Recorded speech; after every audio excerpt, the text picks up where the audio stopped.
I'm really excited to introduce my friend, David Barrett. And David, I will turn my video camera off and my mic off. And at the end of the presentation, we will take questions.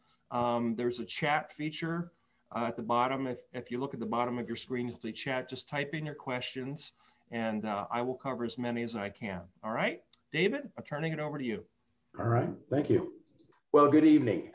Before I begin, I first would like to thank the Central Pennsylvania World War II Roundtable, Dr. Huffman, and my friend Terry Hartzell for inviting me to be with you tonight. For the past 75 years, there has been an ongoing debate among historians, mostly American, postulating many theories over whether it was necessary to use the atomic bomb against Japan at the end of World War II. Rather than theorizing, I believe the truth is self-evident in one place: the decisions and actions of the leaders in the United States and Japan during the final months of the Pacific War. That's why I made it the focus of my book, which includes far more historical dialogue than the vast majority of nonfiction books. The objective in doing so was to make the reader into the proverbial fly on the wall, hearing the actual words of the men making those fateful decisions. Before we get to the heart of my presentation, we need some context. Unconditional surrender means quite simply that the defeated nation accepts whatever the victor decides. Most wars do not end in this fashion. Instead, they end in negotiations between the warring countries and the establishment of terms of peace. Accepting unconditional surrender becomes the equivalent of a revolution for the vanquished nation.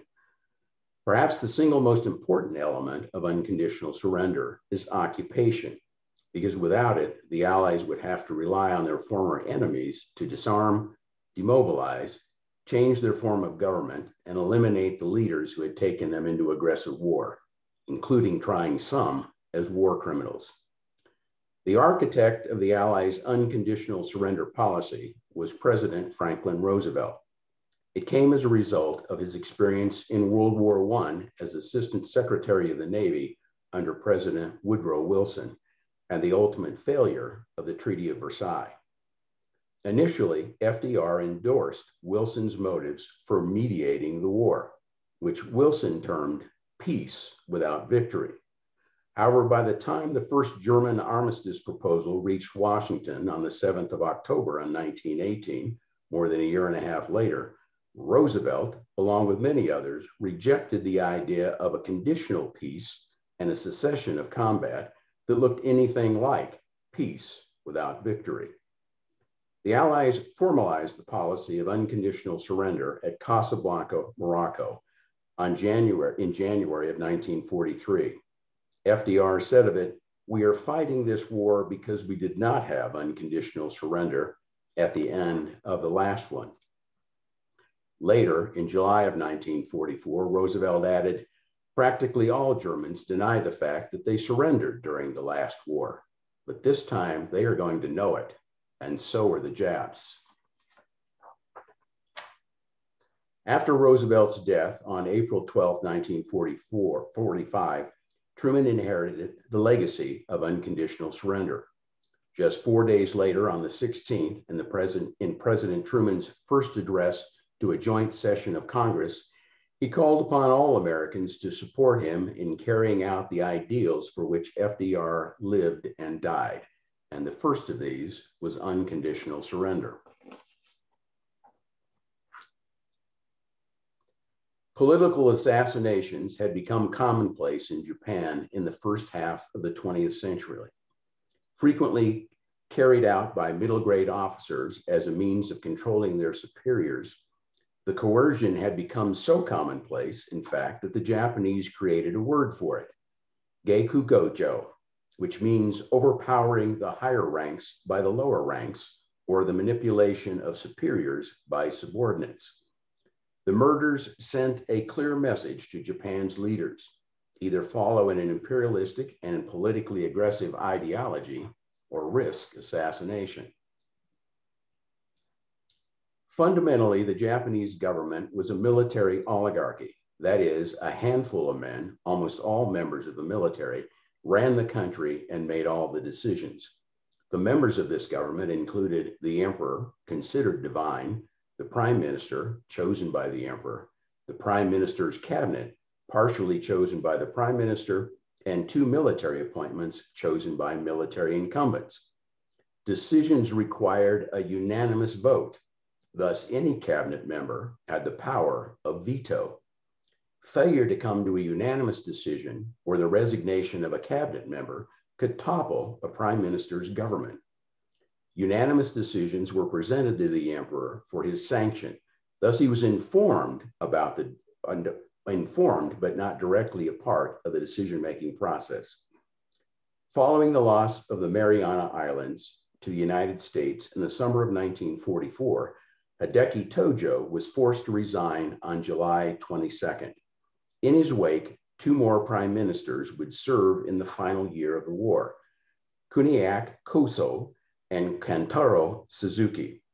Shortly before or after taking over as prime minister, Koso created the Supreme Council at the Direction of War, or as they more commonly became known, the Big Six. It is this government of the last of the 2 prime ministers that we will concentrate on tonight. In the upper left is Emperor Hirohito. In the middle is Prime Minister Kantaro Suzuki. He became prime minister on April 5th. The other members of the Big Six included War Minister Kurechika Anami. Next to the emperor, he was arguably the most powerful man in Japan. Bottom left, Army Chief of Staff Yoshihiro Imuzu, Navy Chief of Staff Somaya Toyoda, Navy Minister Mitsumasa Yane, Foreign Minister Shigenori Togo, the only civilian in the group. Anami, Amazo, Toyoda became what I will refer to as the hardliners. Togo, Yonai, and Suzuki, the peace faction. All of these men remained in Tokyo for the duration of the war and watched their capital and their country being systematically burned to the ground. In addition to Truman, upper left, in the top row, we have Secretary of State James Burns and Secretary of the Navy James Forrestal. In the bottom left is Secretary of War Henry Stimson, followed by Chief of Staff Admiral William Leahy and Army Chief of Staff General of the Army George Marshall. Truman knew little about the atomic bomb or the Manhattan Project before becoming president. On April 25th, 1945, Secretary of War Henry Stimson and General Leslie Groves, in overall command of the Manhattan Project, briefed Truman on America's super secret program. At the meeting, Stimson handed the president a memorandum. Its first sentence was intended to shock. It stated, "Within 4 months, we shall in all probability have completed the most terrible weapon ever known in human history." The next statement added a chilling warning. The world in its present state of moral advancement compared with its technical development would be eventually at the mercy of such a weapon. In other words, modern civilization might be completely destroyed. On one hand, Stimson's admonition about the future could not have failed to cause Truman to pause. On the other hand, perhaps unintentionally, his reference to the future had opened a window of opportunity in the present. Because as frightening as the potential of the new weapon was for the future, Truman lived in the present, and he had a war to win. If a decisive weapon existed that might cut short the war, could he really not choose to use it? War in the Pacific had been predominantly a naval war with relatively small, albeit ferocious island battles for the first 2.5 years.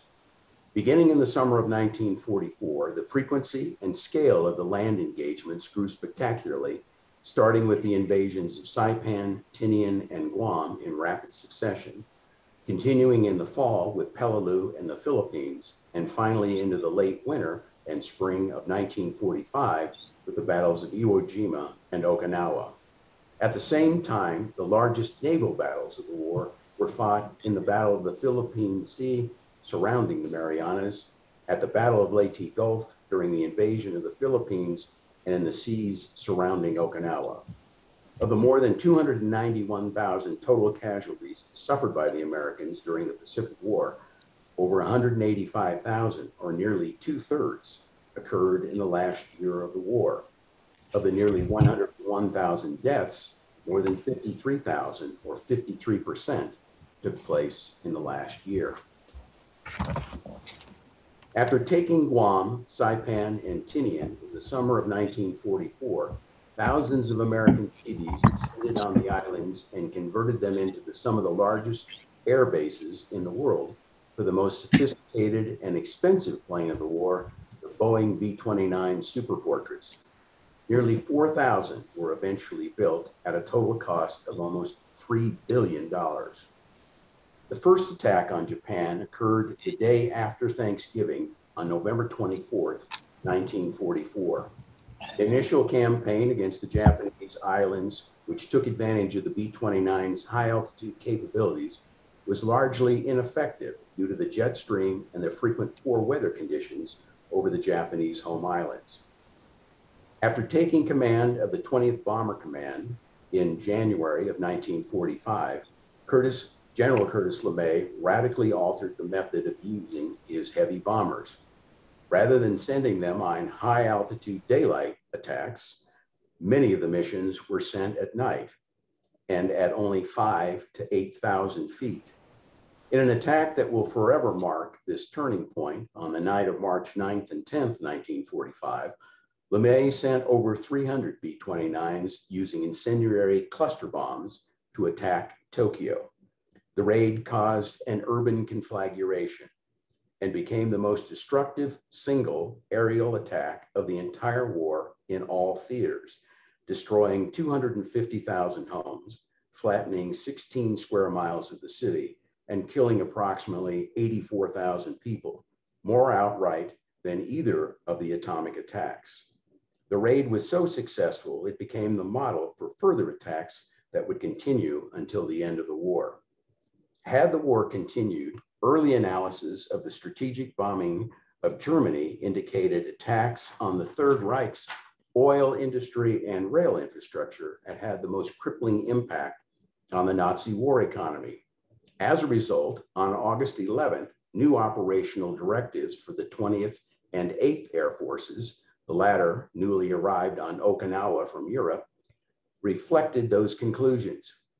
Army Air Force staff officers believed that had the war gone on from mid-August to the start of Operation Olympic, the first phase of the invasion of Japan scheduled for November 1st, they could have dropped 50,000 tons a month in conventional munitions on Japan, or in 2.5 months, the equivalent of what had been dropped from November of 1944 to early August 1945.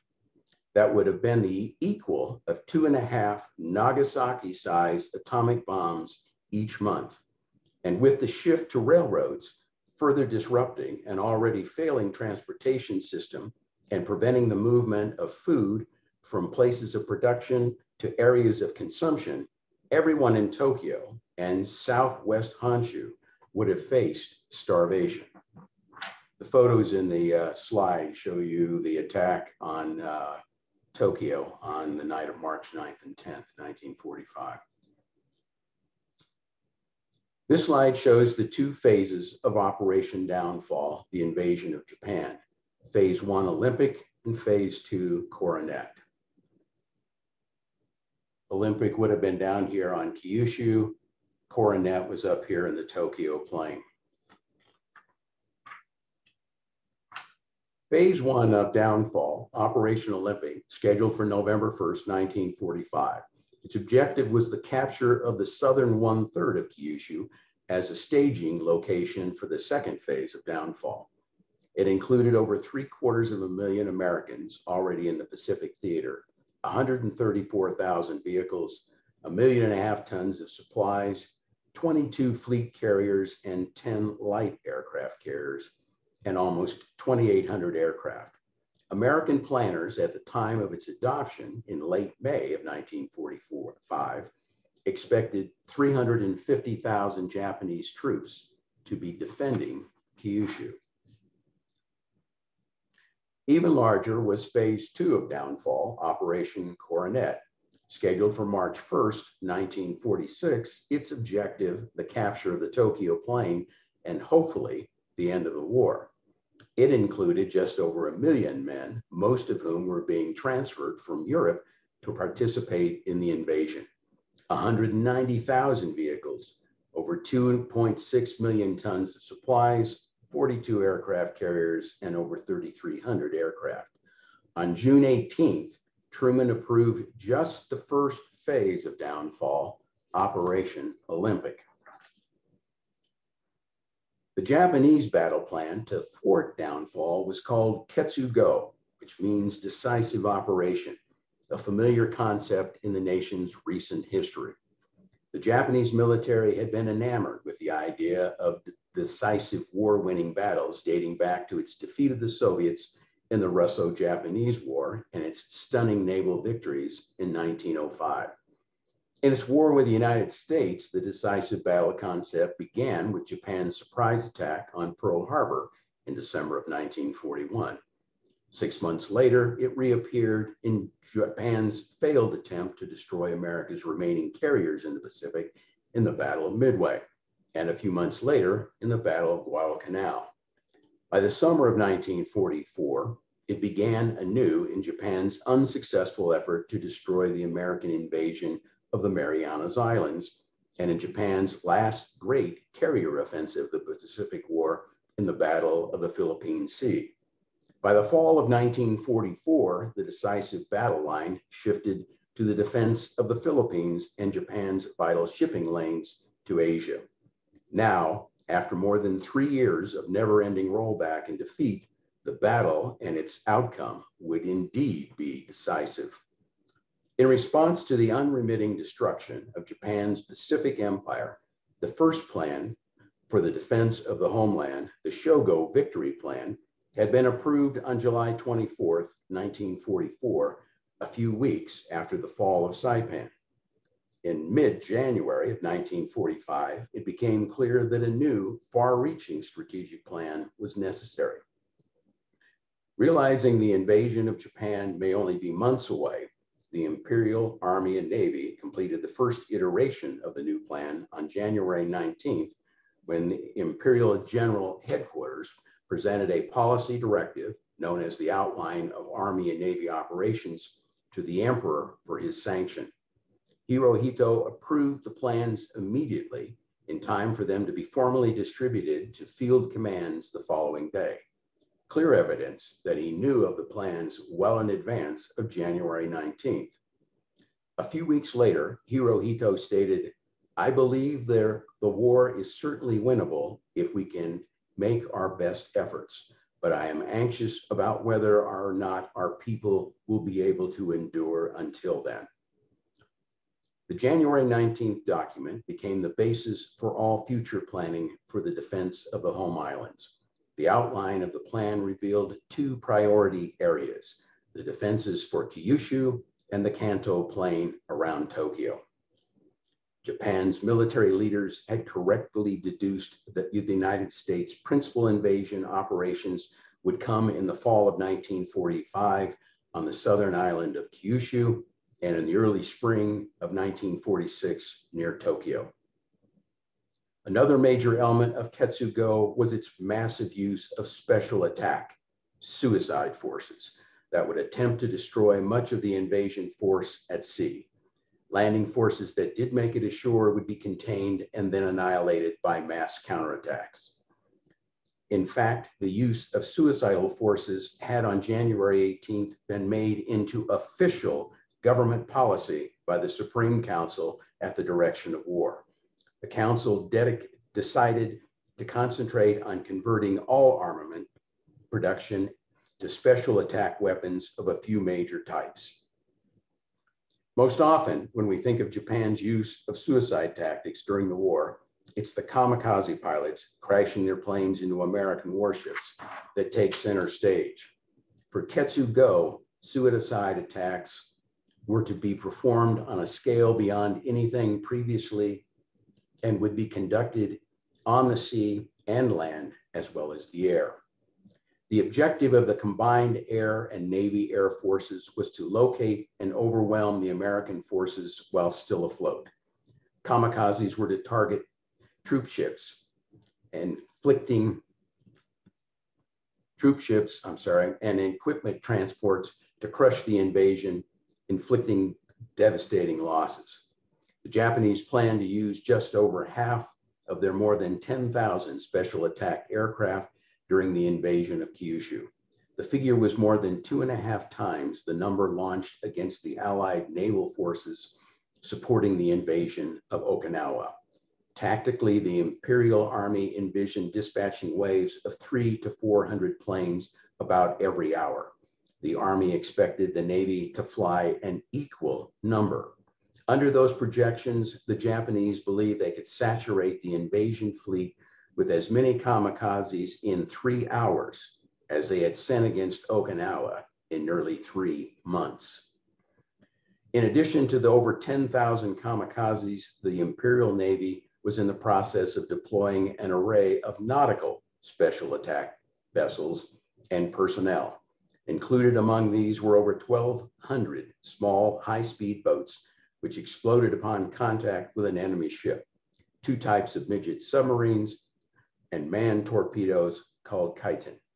The Navy also trained several thousand men as special attack swimmers.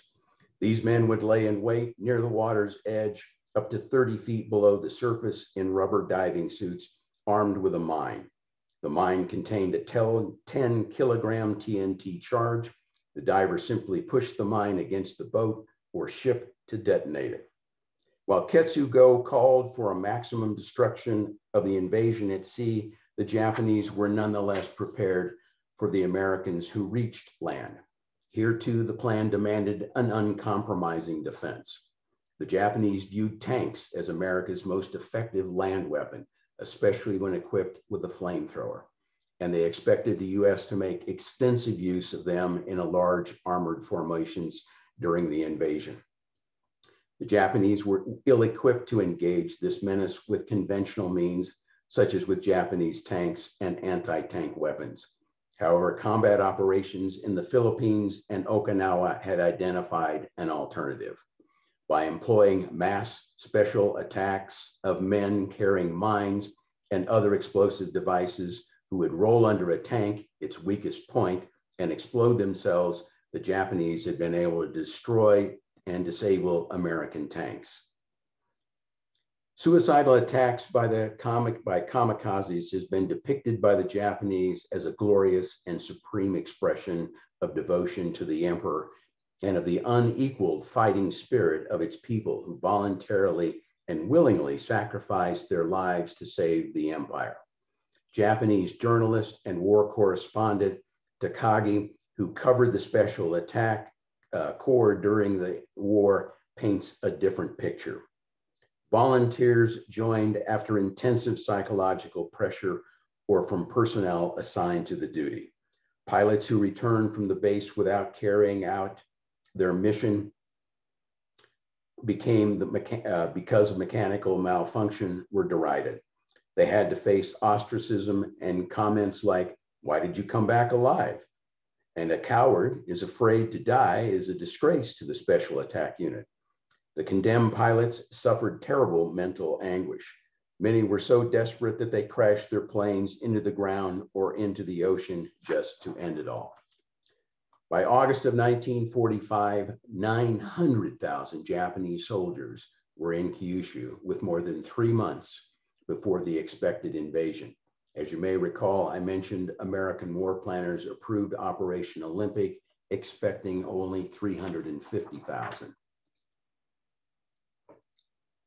From March 6th to the 23rd, the Japanese cabinet enacted a series of measures to strengthen internal defense and increase war production.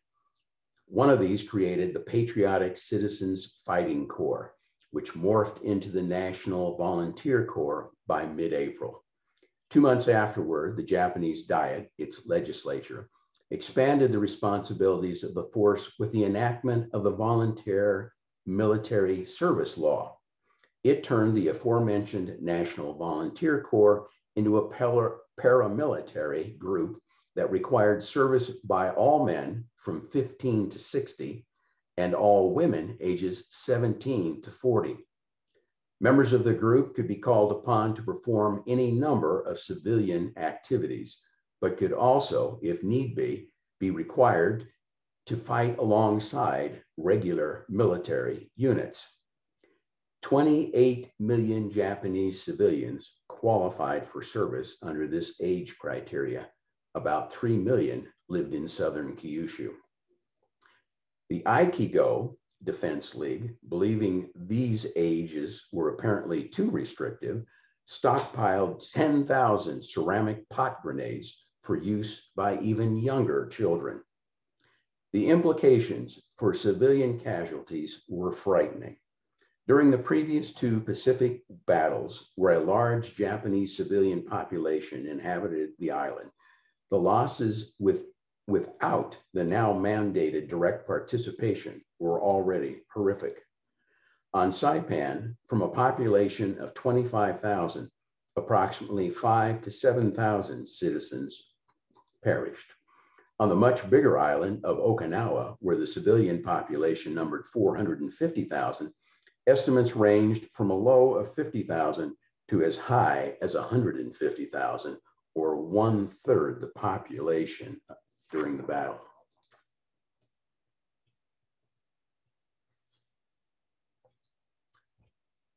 By March of 1945, America's draft call had nearly doubled to 140,000 men per month in anticipation of a soon-to-be one-front war with Japan.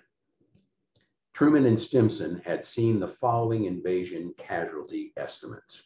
The Hoover to Truman memo dated May 30th, 1945, citing 500,000 to 1 million Americans killed.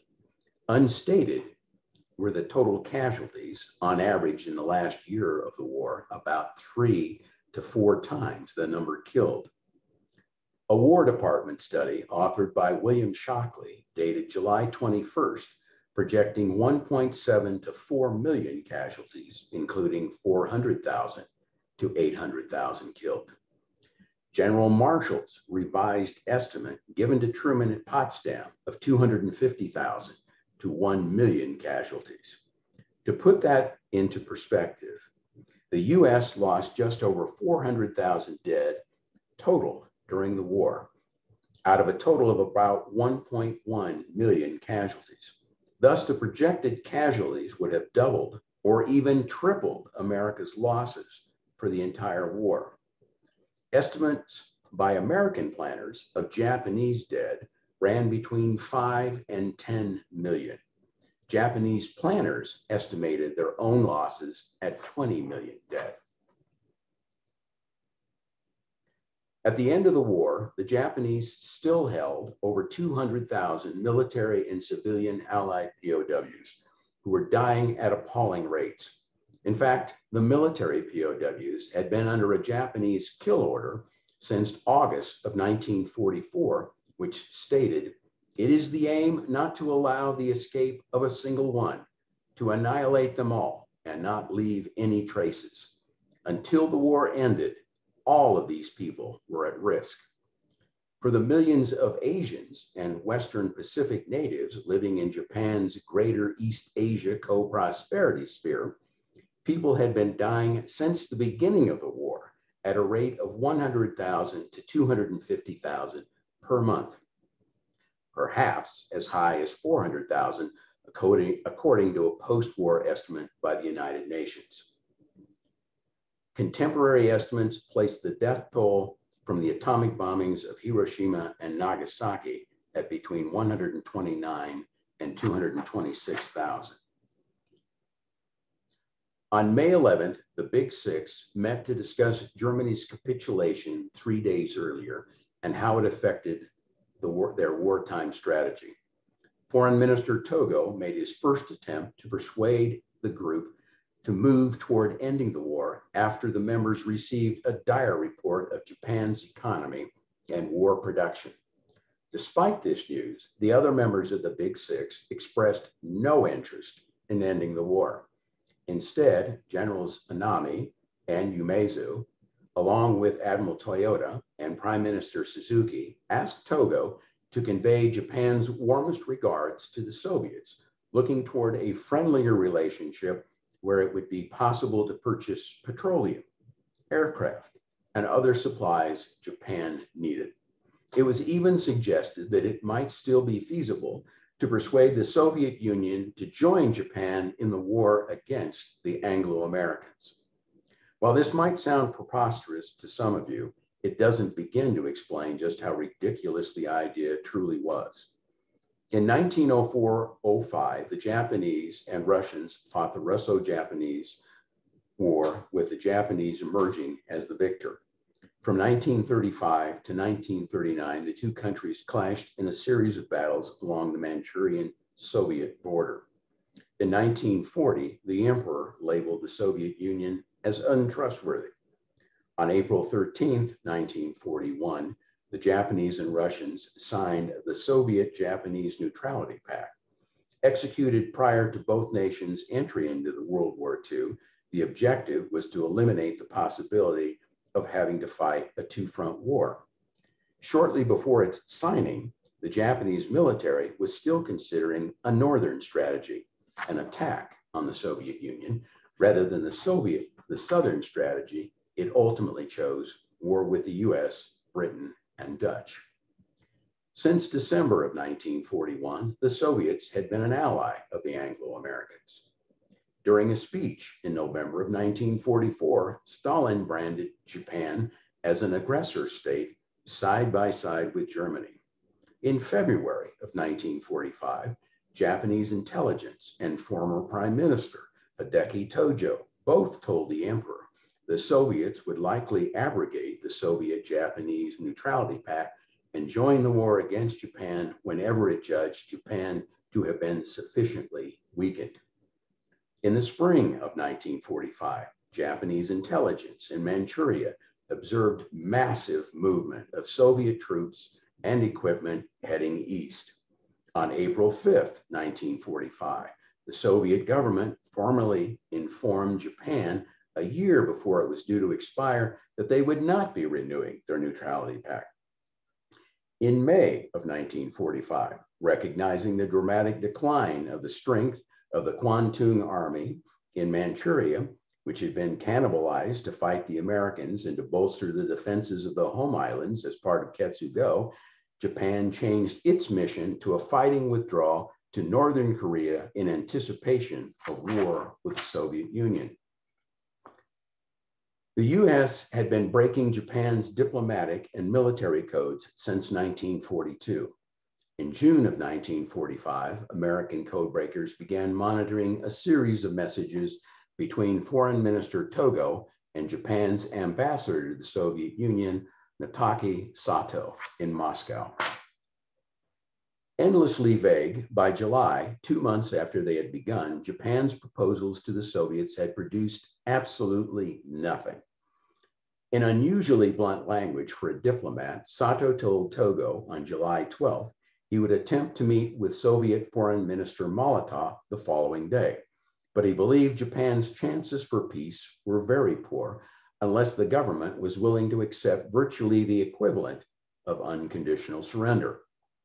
In an effort to hammer home his beliefs about the state of the Soviet position, Sato replied to Togo with extreme directness. I received your message of the 11 July, and immediately after, I had reported to you on my 12 July interview with Molotov. I realized that the gist of your idea is a basic sounding out of the Russians on the possibility of using them in ending the war. In my frank opinion, it is no exaggeration to say that the Russians are not attracted by our proposals, which former Prime Minister Hirohito and made to Ambassador Malik for a non-aggression and mutual assistance pact in return for various concessions by Japan. and that there is no hope that they will meet our terms. Such proposals run completely contrary to Russia's foreign policy, as I've explained in detail on numerous occasions. Furthermore, the reasoning in your messages of 11 July consists of nothing more than academic fine phrases. Assuming the course of the war has brought us to real extremity, the government should make the great decision.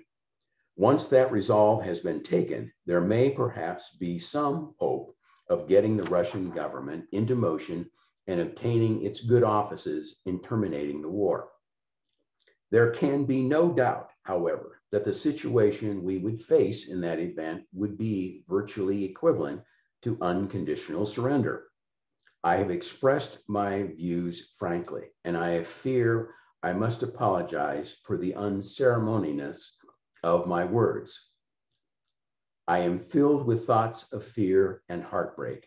I send this message in the belief that it is my first responsibility to prevent the harboring of illusions which are at variance with reality.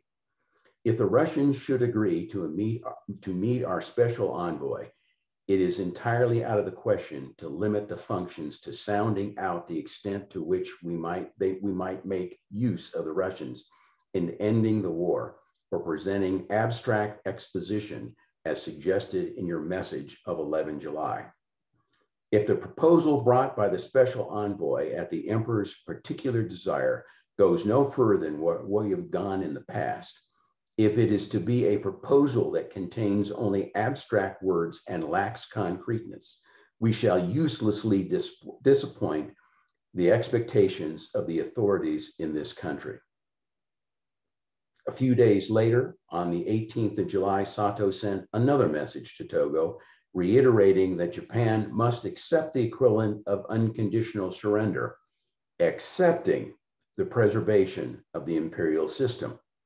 3 days later, on July 21st, Togo replied after acknowledging Sato's exclusion of the imperial system, with regard to unconditional surrender, we are unable to consent to it under any circumstances whatever.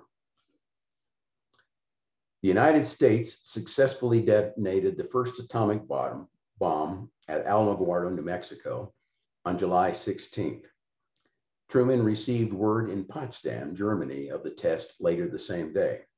The following day, the president reconfirmed Stalin's commitment to enter the war against Japan 90 days after Germany's surrender. On July 25th, the Anglo-Americans and China released the Potsdam Declaration demanding Japan's acceptance of its terms or face prompt and utter destruction. The 13 terms listed in the declaration represented a break and a softening of the unconditional surrender imposed on Germany. Article 13 was the only one to mention unconditional surrender, which stated, "We called upon the government of Japan to proclaim now the unconditional surrender of all Japanese armed forces." Later that day, Truman authorized the use of the atomic bomb anytime after August 1st, weather permitting. On July 28th, Prime Minister Suzuki, at a press conference, said of the Potsdam Declaration that the Japanese will mokusatsu it. Translated, it meant ignore, take no notice of, or treat with silent contempt. On August 6th, the B-29 named Enola Gay dropped the Little Boy atomic bomb on Hiroshima. After receiving the news, Japan's hardliners are not convinced the bomb was atomic, forgetting the fact that a single bomb has just destroyed an entire city. They send their top nuclear scientist, Noshiya, to Hiroshima to investigate. As an aside, it should be noted that the Japanese had 2 of their own atomic bomb programs during the war. Both came to the conclusion that while a bomb was feasible, one couldn't be made in the time frame of the current war. General Marshall, reading the latest decrypts on the Japanese military buildup on Kyushu, reconsiders the invasion, as 900,000 Japanese troops will now confront Operation Olympic with 3 months until its D-Day, November 1st. To make Operation Olympic viable, Marshall considers using as many as 9 atomic bombs, if they are available, as tactical weapons, 3 for each of the major landing areas. With only silence from Japan's leaders and favorable weather over Iwata on northern Kyushu, a major steel-producing city of over 250,000 people, the 20th Air Force sends 245 B-29s armed with incendiary bombs to strike the city, scorching 22% of the metropolitan area. In Tokyo, Togo meets with the emperor, advising him to accept the terms of the Potsdam Declaration. Hirohito agrees and tells Togo to inform Suzuki that in light of the new weapon, Japan was now powerless to respond. As such, he wants the war terminated as quickly as possible. Implied in the emperor's statement is the fact that absent the atomic bomb, he was still in favor of fighting the decisive battle on Japanese soil. Suzuki calls an emergency session of the Big Six, but the meeting has to be delayed until the 9th of August because a member of the council decides he has more important business. The Big Six finally meets and rapidly descends into stalemate.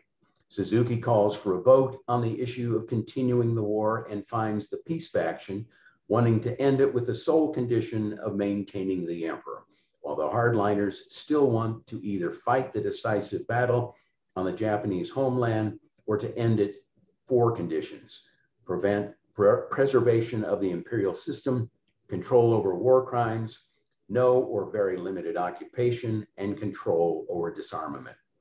Russia enters the war against Japan, attacking its Kwantung army in Manchuria with a force of over 1 million men. During the discussion of the attack on Hiroshima, Toyota states that no country in the world, including the US, can produce enough fissile material to mount the attacks threatened by Truman in his Reign of Ruin speech on August 6th. About 1 p.m., an aide enters the room and hands a note to Suzuki announcing a second atomic attack on Nagasaki. The men are initially stunned by the news, but their respective positions remain unchanged. 3 to end it with a single condition, and 3 who either want to fight on or end it with 4 conditions. Vice Chief of Staff of the Imperial Army General Toshishiro Kawabe writes in his diary, "Soviets finally started this morning. My estimate was wrong. However, now that things have come to this end, we can give no thought to peace." Throughout the afternoon, Anami, Amizu, and Toyota remain so confident in the massive casualties Ketsugo will cause the American invaders that they continue to demand either the continuation of the war or 4 conditions to end it. Suzuki later states that he now believes with such a superior weapon, the US may simply stand off and continue dropping atomic bombs on Japan and never invade, rendering Ketsugo useless. General Marshall, believing Japan is not surrendering, wants further production of atomic bombs held for use in the invasion. He also talks to General Douglas MacArthur and asks if he thinks the Kyushu invasion is still viable. MacArthur says yes. In an effort to break the deadlock, Togo, Suzuki, and his cabinet secretary, Sagamitsu, outmaneuver the hardliners to convoke an imperial conference, allowing Hirohito to express his opinion on an open issue. In the early morning hours of August 10th, Emperor Hirohito overrules the hardliners and states his desire to end the war. Japan's peace offer contains 2 conditions: the preservation of the imperial system, and with the understanding that said declaration does not compromise any demand which prejudices the prerogatives of His Majesty as a sovereign ruler of Japan. Anami gets one further concession from Suzuki. If the Allies do not accept Japan's offer as is, the war will continue. With a 13-hour time difference, the Japanese offer reaches the White House early on August 10th, Washington time. Truman immediately calls a meeting to discuss whether the offer can be accepted as an unconditional surrender. Secretary of War Henry Stimson, Admiral William Leahy, Secretary of State James Burns, and Secretary of the Navy James Forrestal arrive at about 9 a.m. General Marshall is unable to attend. Stimson, Leahy, and Forrestal all want to accept as is the Japanese offer. Secretary of State Burns stands alone in angry opposition. In his view, Japan's requirement to include the phrase "with the understanding that said declaration does not compromise any demand which prejudices the prerogatives of His Majesty as sovereign ruler" amounts to a refusal by the Japanese government to accept the unconditional surrender stipulated in the Potsdam Declaration. He reminds Truman of the Allies' agreement of the terms at Potsdam, that they would not deviate from them. There are no alternatives, Burns said. I cannot understand why now we should go further in accepting a conditional peace than we were willing to go at Potsdam when we had no atomic bomb and Russia had not entered the war. Forrestal suggests that with some changes to the wording, perhaps the offer could be made acceptable, an idea that appeals to Truman. Burns' draft includes two changes that effectively eliminate the emperor's power to rule Japan. His counteroffer, approved by Truman, risks a breakdown in the negotiations. The changes specified: from the moment of surrender, the authority of the emperor and the Japanese government to rule the state shall be subject to the supreme commander of the Allied powers. And the ultimate form of government of Japan shall, in accordance with the Potsdam Declaration, be established by the freely expressed will of the Japanese people. August 12th, the Japanese receive the counter offer. Anami immediately rejects it. The Big Six bicker back and forth for 2 more days, remaining deadlocked. The hardliners revert to their previous position, demanding either the continuation of the war or 4 conditions to end it. The morning of August 14th, the emperor intervenes a second time to break the impasse, agreeing to accept the terms of the Potsdam Declaration and the Burns counteroffer. In the immediate aftermath of the emperor's acceptance, General Anami considers 3 ways to stop the surrender. Just moments after the Imperial Conference, Anami corners Umezu and asks, "Do you believe that the war should be continued even at the risk of launching a coup d'etat?" Umezu unflinchingly responds, "No, it is impossible because the decision of the emperor, of His Majesty the Emperor, has already been given." A few minutes later, Anami again contemplates action in disobedience of the imperial decision when he exclaims to his secretary, Hayashi, "The United States fleet is outside Tokyo Bay. What do you think about attacking them with everything we have?" Hayashi could hardly believe his ears. It was as though the emperor's words had had no effect on Anami. "It won't do," Hayashi says. "In the first place, it's only a rumor that the US fleet is outside Tokyo Bay. Secondly, the emperor has just demanded an end to the war." When Anami returns to the war ministry during a lunch break, he runs into his brother-in-law, Takeshita, a member of a group of middle-grade officers plotting a coup to overthrow the government and stop the surrender. Takeshita tells Anami, "General Umezu has changed his mind." Anami replies, "Is that so? But everything has already been decided." Takeshita pleads, "At least resign from the cabinet, which would dissolve the Suzuki government and halt the termination of the war." "Get me some ink. I will write my resignation," says Anami. But just as quickly, his vacillation flips again. "And if I resign, I will never see the emperor." Just after midnight, a group of middle-grade officers launched their coup, headed by Major Kenji Hatanaka. Anami has known of the plot for days and has neither given his support or quashed it. The men seize the imperial grounds and attempt to gain the support of Lieutenant General Mori, head of the Imperial Guards. When they fail, they kill him and his brother-in-law, who happens to be in his office. They use General Mori's stamp to forge a document that shows his support.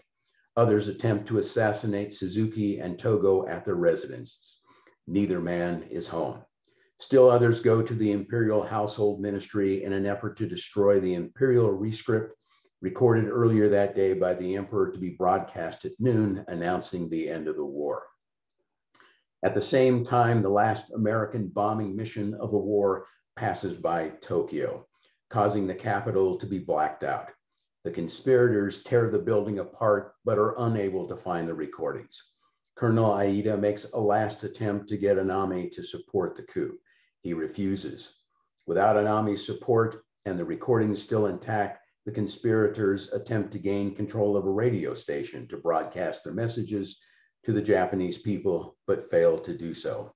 A little before 6 a.m., Anami commits seppuku at his home, and one by one, the principal members follow suit. In his speech to his people that fateful day, Emperor Hirohito never used the word surrender. Instead, he told them the war had developed not necessarily to Japan's advantage. He added that Japan had not fought the war to aggrandize territory, but rather to ensure Japan's self-preservation and the stabilization of East Asia. Regarding the atomic bomb, he said, the enemy has begun to employ a new and most cruel bomb, the power of which to do damage is indeed incalculable. Should we continue to fight, it would not only result in the ultimate collapse and obliteration of the Japanese nation, but also it would lead to the total extinction of human civilization. Emperor Hirohito ended the war because of the atomic bomb, and he said so 4 times. On August 8th, after being advised by Togo that Japan should accept the terms of the Potsdam Declaration, Hirohito agreed and told Togo to inform Suzuki that in light of the new weapon, Japan was now powerless to respond. As such, he wanted the war terminated as quickly as possible. On August 15th, in his speech to his people announcing the end of the war, he stated, the enemy has begun to employ a new and most cruel bomb, the power of which to do damage is indeed incalculable. On September 6th, in a letter to his son, Akihito, he said, let me say a few words about the reasons for our defeat. Our people placed too much confidence in the empire and held England and America in contempt. Our military placed too much emphasis on spirit and forgot science. On September 7th, Hirohito told General MacArthur about the moment when the opposition to peace collapsed. Hirohito said, the peace party did not prevail until the bombing of Hiroshima created a situation which could be dramatized. In both the United States and Japan, it is often argued that Japan was virtually a defeated nation in August of 1945, and thus the atomic bombings were not necessary. This argument confuses defeat with surrender. Defeat is a military fait accompli, whereas surrender is the formal acceptance of defeat by the nation's leaders, an act of decision-making. After the loss of Saipan in early July 1944 brought Japan within range of B-29 bombers, its defeat had become certain, and Japan's leaders knew this. But because its governmental machinery was to a large extent controlled by the military and hampered by a cumbersome system that required unanimity of views for any decision, Japan's leaders had failed to translate defeat into surrender. Thank you.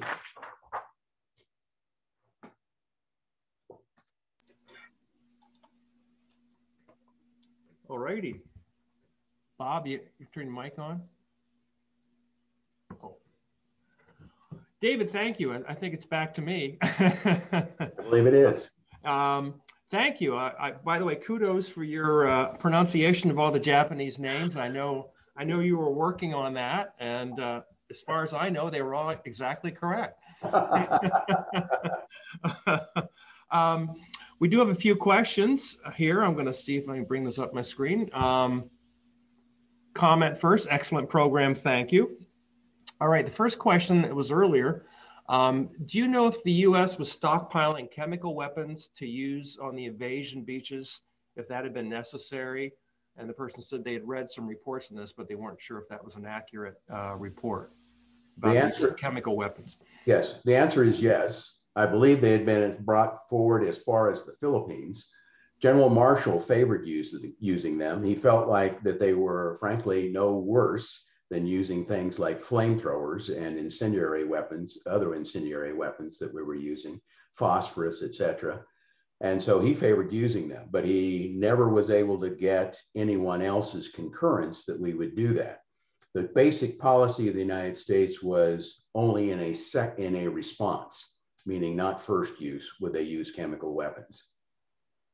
Okay, good. But they were in the theater. They were in the back. They did have that as an option. Another question, was Tokyo ever considered a target for the atomic bomb?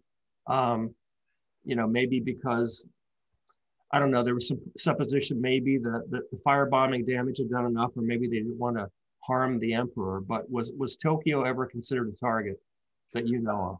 It wasn't considered a primary target. The Japanese actually, I think, thought that it might be a target more so than the Americans ever really considered it that way. In fact, when I was mentioning during the coup that the capital was blacked out as the bombing raid passed by Tokyo, there was real concern that the United States' next atomic target might be Tokyo. And that's the reason that they blacked out the capital that night. And so it was more the Japanese concern over it. There was also a story that I've run into that an American airman who'd been captured by the Japanese sort of made reference to that as a possibility. But no, it wasn't really considered that as much of a target. The targets that were originally chosen, and there were, I believe, 5 altogether besides Hiroshima and Nagasaki, were targets that the United States, for almost all intents and purposes, had preserved, meaning that they had not attacked them with conventional weapons, because they actually wanted to see what would be the effect of an atomic bomb on those cities. And they wanted the Japanese to be able to readily see that from Hiroshima and Nagasaki. I don't know if you had this as an estimate. You had a lot of statistics there. The question was, did they ever, the Allies ever have an estimate of how many pilots, flyers they would have needed to support a Japanese mainland attack? Well, you would have had 3 sorts of aerial attack occurring during the invasion.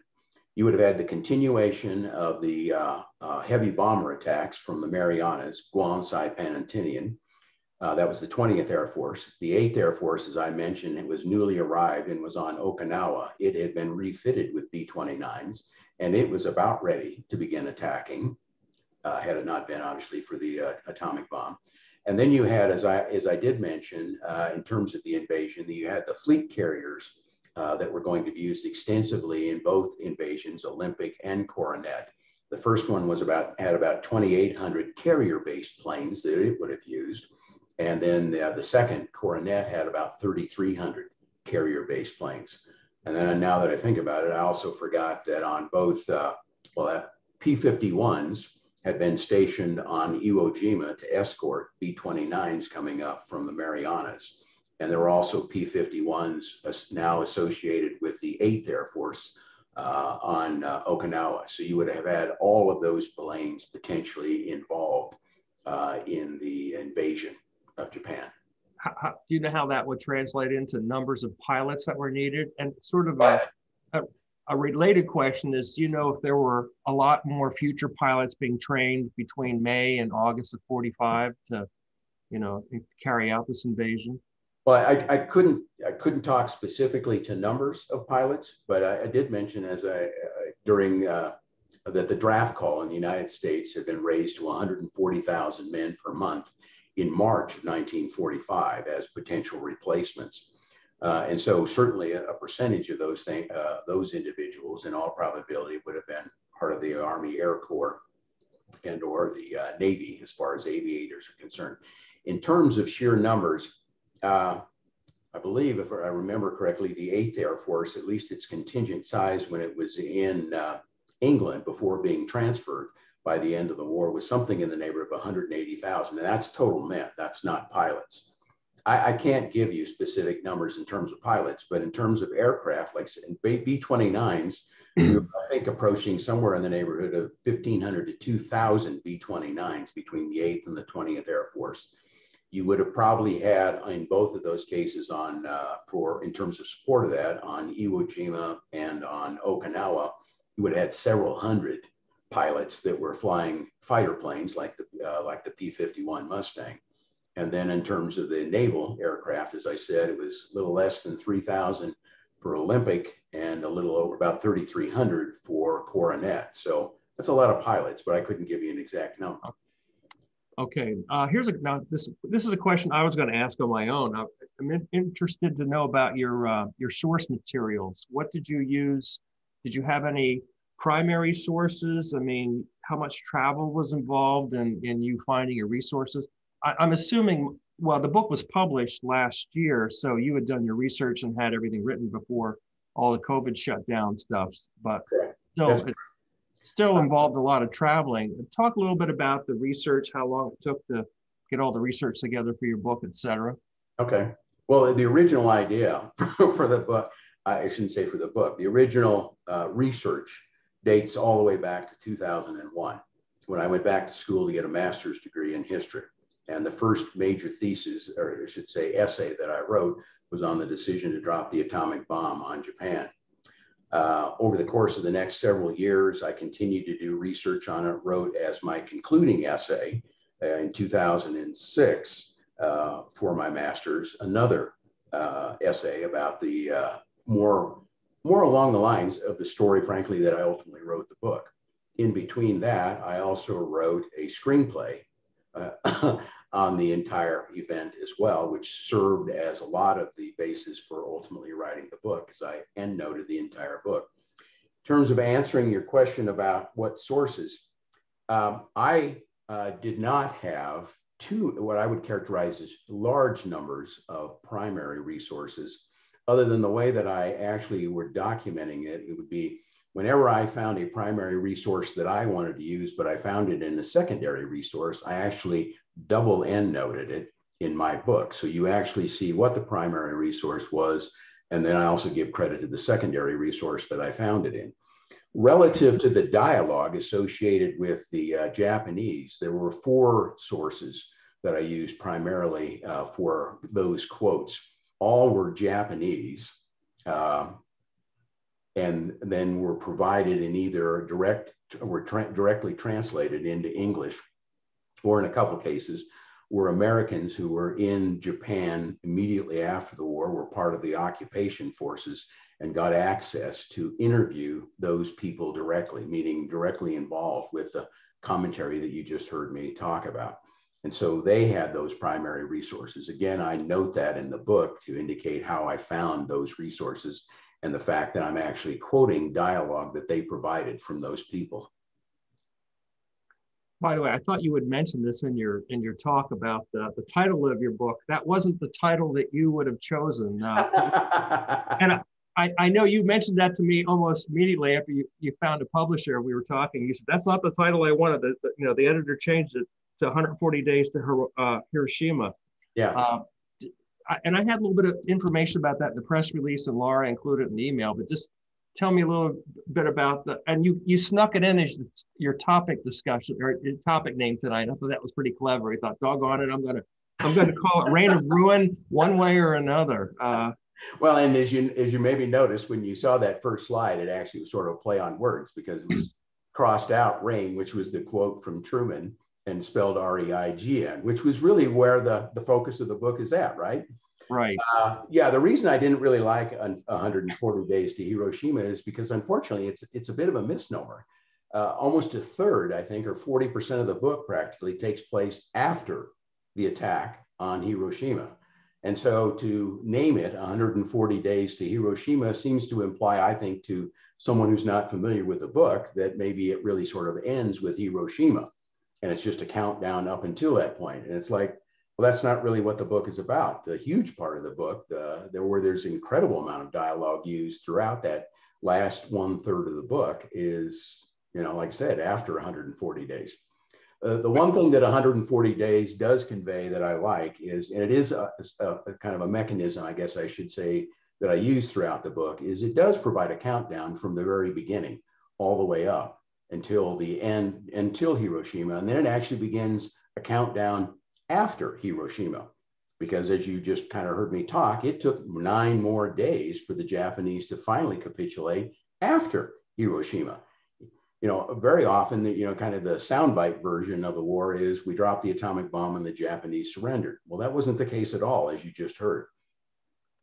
I think probably your editor chose that title because it appeals to lowest common denominator types like me, who immediately can guess what the subject matter is, and it'll sell more books that way, which is the bottom line. So yes, I have no doubt that that's what they thought. Yeah.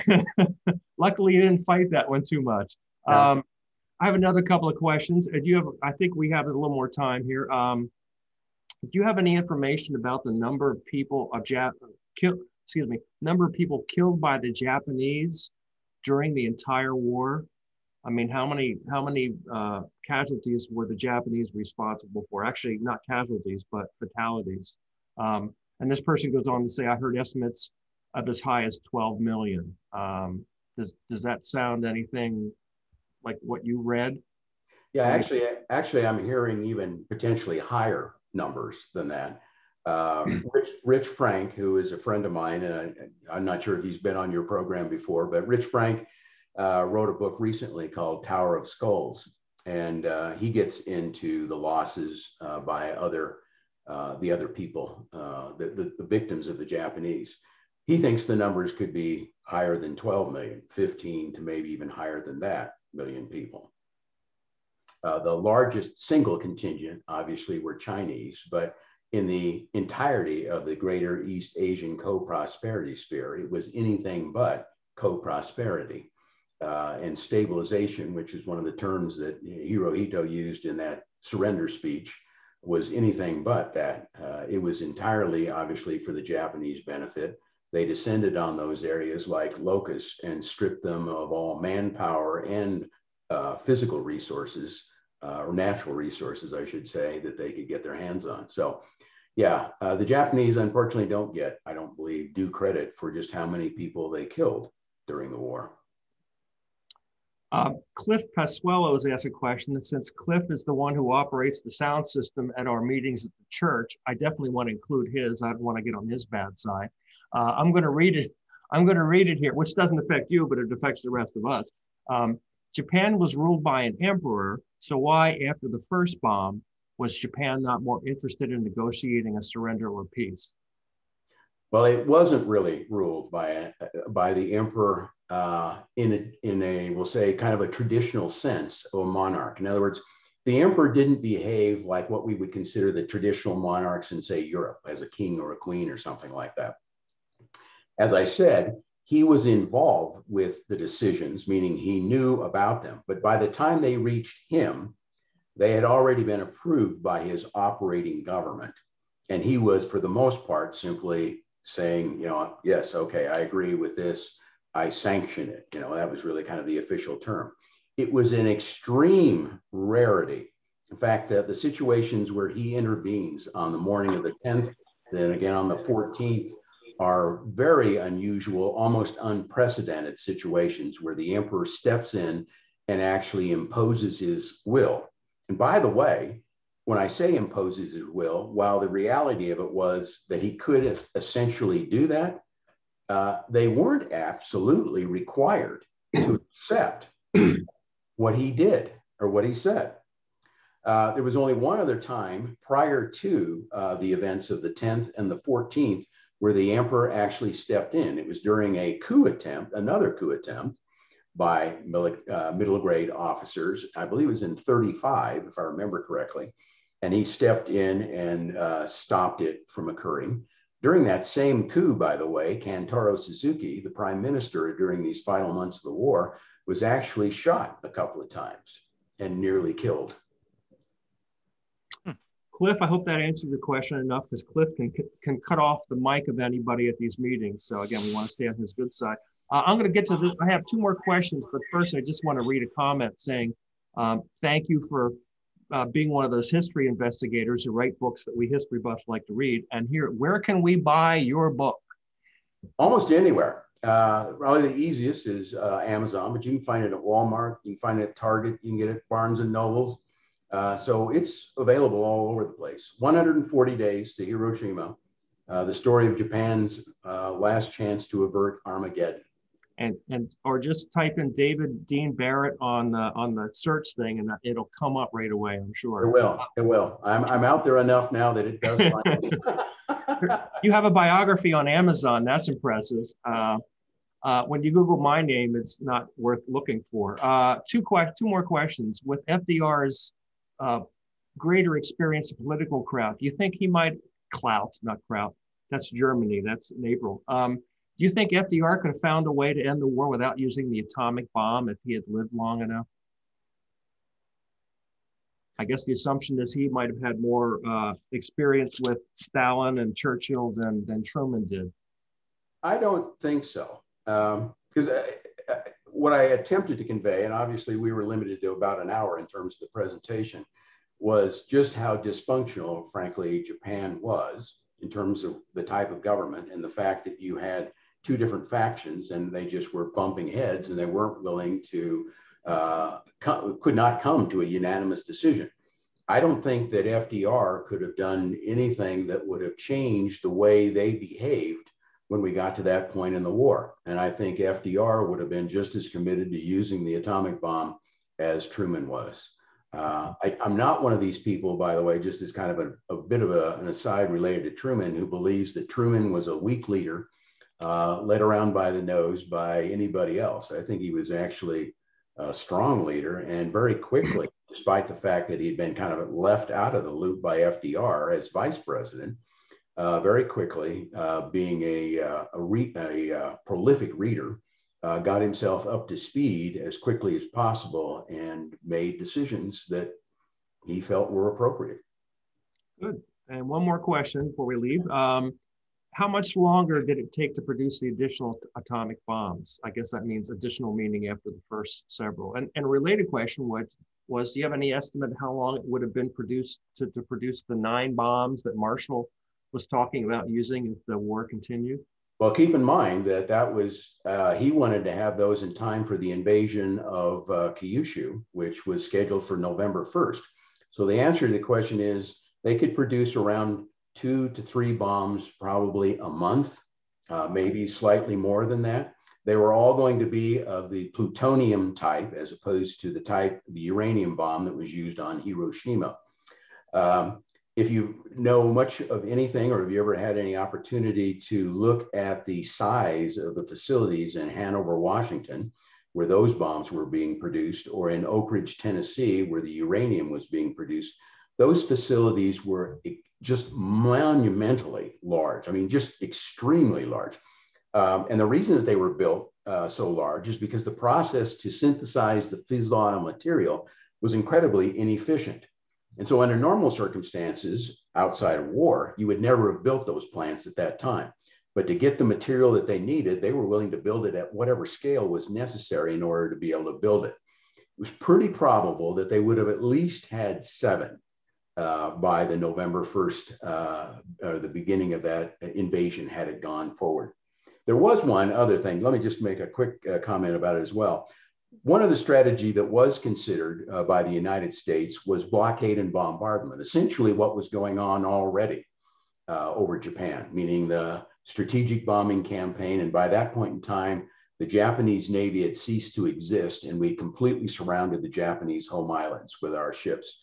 We were even bombarding them with cruisers and battleships at point blank range, essentially.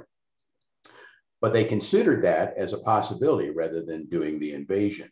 The reason that it didn't reach the same kind of favor that the invasion strategy did was because it was completely indefinite in terms of how long it would take to sort of strangle a siege mentality, if you want to think of it in those terms, strangle Japan to ultimately surrender. And as you can clearly you just saw or heard, I should say, in terms of my presentation, even after both atomic bombs had been dropped, even after they had been under conventional bombing for 8 or 9 months at that point in time, and had about 60% of their major cities burned to the ground at that point in time, you still had the Japanese unwilling to surrender. even after the Soviets had attacked. And by the way, one last thing about that, in case any of you have heard the theory that the Japanese were concerned about a Japanese invasion of Hokkaido, the northernmost island. The Red Army was the most powerful land army in the world at the end of World War II, but it had just about zero, and I do mean zero, amphibious capability. And I hate to tell you, there's water between mainland Soviet Union and Japan, Hokkaido. And so they had no ability whatsoever to move any sort of large force across that and threaten Japan. So the notion that somehow that the Russians were going to invade Japan, and that's what scared them, is a misnomer as well, coupled with the other things that I've just told you about Hanami, Himitsu, Kawabe, all saying they expected it. They had changed the mission of the Kwantung Army. They expected it to do a fighting retreat to Northern Korea.